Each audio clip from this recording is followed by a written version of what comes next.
ওং নম ভগবতে বাসুদেবায় নম। রাধে রাধে। গীতার মূল্যায়নের আজকের ভিডিও, কিভাবে জ্ঞান আমাদের সমস্ত দুঃখ দূর করে। শ্রীকৃষ্ণের অমূল্য উপদেশ।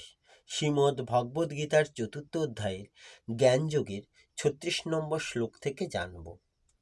৩৬ নম্বর শ্লোক সংস্কৃতে বলা হয়েছে, অপি চেদোষি পাপেভ্য সর্বেভ্য পাপকৃতম সর্বং জ্ঞান প্লবেনৈব বীজিনং সন্তরিষ্যসি।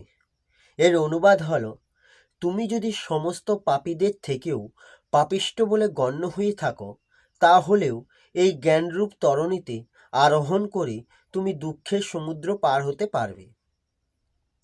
এই শ্লোকের তাৎপর্য হল, ভগবান শ্রীকৃষ্ণের সঙ্গে সম্পর্কিত আমাদের নিত্য স্বরূপের উপলব্ধি এতই সুন্দর যে তা অজ্ঞানতার সমুদ্রে জীবন সংগ্রামের ক্লেশ থেকে আমাদের অচিরেই উদ্ধার করে। এই জড়জগৎকে কখনো অবিদ্যার সমুদ্র অথবা কখনো দাবানলের সঙ্গে তুলনা করা হয়। অতি সুদক্ষ সাঁতারুর জন্য সমুদ্র অত্যন্ত ক্লেশময়। সমুদ্রের মাঝখানে সংগ্রামরত মানুষকে যদি কেউ এসে তুলে নেয়, তাহলে সে হচ্ছে পরম রক্ষাকর্তা। ভগবানের কাছ থেকে লব্ধ পরম জ্ঞানই একমাত্র মুক্তির পথ। এই ভগবতত্ত্ব জ্ঞান বা কৃষ্ণ ভাবামৃত রূপ নৌকা অত্যন্ত সরল এবং যুগপতভাবে তা অত্যন্ত মহিমান্বিত। এই শ্লোকের ব্যাখ্যা হল, অপি চেদোষি পাপেভ্য সর্বেভ্য পাপকৃতম, অর্থাৎ পাপ আচরণকারীদের তিনটি শ্রেণীতে ভাগ করা যায়। প্রথম পাপকৃত, অর্থাৎ পাপাচরণকারী।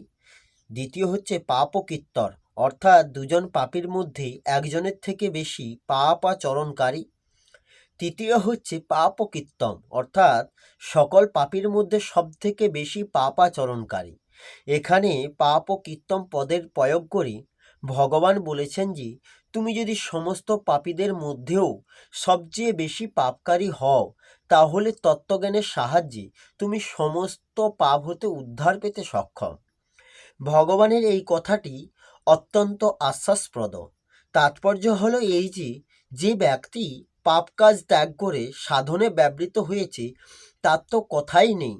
যে আগে থেকে অনেক পাপ করেছে, তারও চিত্তে যদি তত্ত্ব জিজ্ঞাসা জাগ্রত হয়, তবে তাকে নিজ উদ্ধারের বিষয়ে হতাশ হতে হয় না। কারণ ঘোরতর পাপী ব্যক্তিও যদি ইচ্ছা করে, তবে সে এই জন্মে নিজ কল্যাণ প্রাপ্ত হতে সক্ষম হয়। পুরানো পাপ তত বাধা হয় না, যত বাধা নতুন পাপে হয়। মানুষ যদি বর্তমানে পাপ হতে নিবৃত্তি হয় এবং দৃঢ় নিশ্চিত হয় যে সে আর কখনো পাপ করবে না, শুধু তত্ত্বজ্ঞান লাভের চেষ্টা করবে, তাহলে তার পাপ দূর হতে বিলম্ব হয় না। যে স্থান শত বৎসর ধরে ঘন অন্ধকারে আবৃত, সেই স্থানে প্রদীপ জ্বালালে সেই অন্ধকার দূর হতে 100 বছর লাগে না। প্রদীপ জ্বালানো মাত্রই অন্ধকার দূরভূত হয়। এইরূপ তত্ত্বজ্ঞান উদয় হলেই পূর্বকৃত সমস্ত পাপ সঙ্গে সঙ্গে দূর হয়। চেত ব্যবহারের তাৎপর্য হলো এই যে, এরূপ মানুষ সাধারণত পরমাত্মার শরণাগত হয় না, কিন্তু তারা যে শরণাগত হতে পারে না তা নয়। কোনো মহাপুরুষের সংস্পর্শে অথবা কোনো ঘটনা, পরিস্থিতি, পরিবেশ ইত্যাদির প্রভাবে যদি তাদের মনে এরূপ বিশ্বাস হয় যে পরমাত্ম তত্ত্ব জ্ঞান অতি অবশ্যই প্রাপ্ত করা উচিত, তবে তারাও সমগ্র পাপসাগর থেকে সামগ্রিকভাবে উত্তীর্ণ হয়ে যায়। নবম অধ্যায় 30-31তম শ্লোকেও ভগবান এইরূপ কথাই অনন্যভাবে যারা তার ভজনা করে তাদের সম্বন্ধে বলেছেন।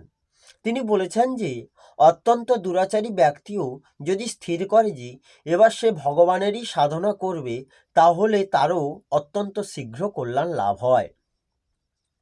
সর্বং জ্ঞান প্লবেনৈব বীজিনং সন্তরিষ্যসি, অর্থাৎ প্রকৃতির কার্য শরীরে এবং জগতের থেকে সমস্ত পাপ উদ্ভূত হয়।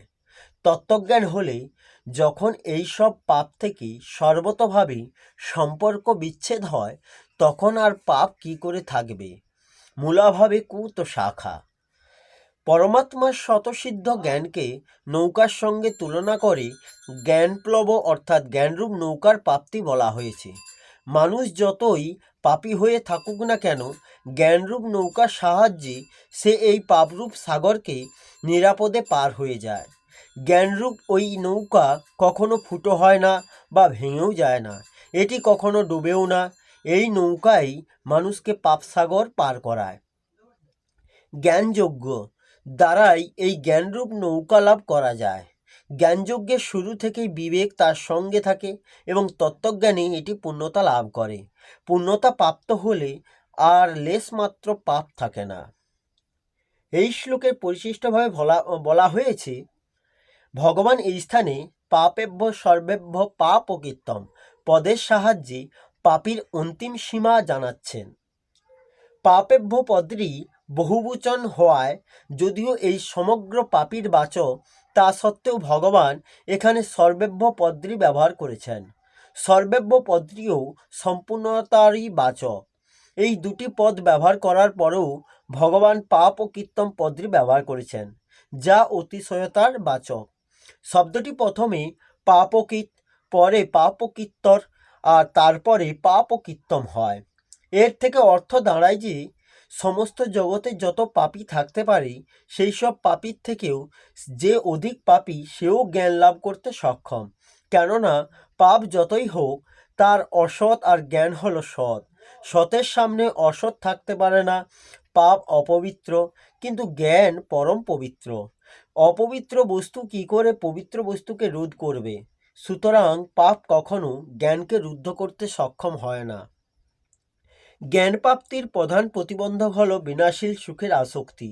ভোগাসক্তির জন্যই মানুষের পারমার্থিক বিষয়ে রুচি হয় না, এবং রুচি না হলে জ্ঞান প্রাপ্তি অত্যন্ত দুষ্কর হয়। এই হল শ্রীমদ্ ভগবদ্ গীতার 4th অধ্যায়ে জ্ঞানযোগের 36 নম্বর শ্লোকের অনুবাদ সহ ব্যাখ্যা। আসবো পরে ভিডিওতে। রাধে রাধে, জয় শ্রীকৃষ্ণ, জয় গীতা।